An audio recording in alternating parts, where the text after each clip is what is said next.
Meanwhile, the IDF says that around 280,000 Palestinians have now left Gaza City, heeding the warning of the IDF to head south to humanitarian zones ahead of the planned army takeover of the area. More from ILTV's Devo Klein.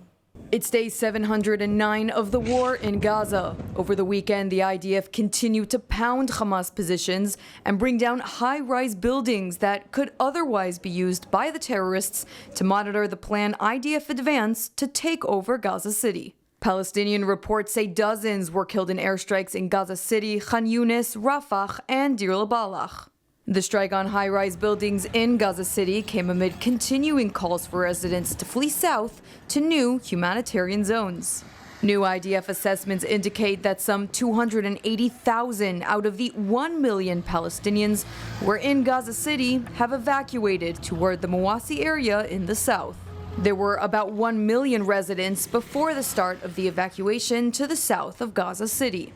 The IDF said it is protecting civilians amid efforts and preparations for their reception in designated humanitarian zones. The army has begun working to expand Crossing 147 to increase the scope of aid entering the humanitarian zones. In recent days, IDF forces have worked to prepare and adapt the area, including paving new routes.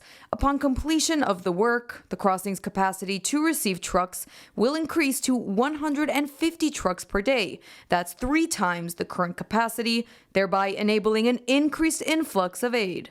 Meanwhile, Prime Minister Netanyahu reportedly discussed a plan for voluntary immigration of Gazans starting next month. The Defense Ministry program will reportedly be brought during U.S. Secretary of State Rubio's current visit.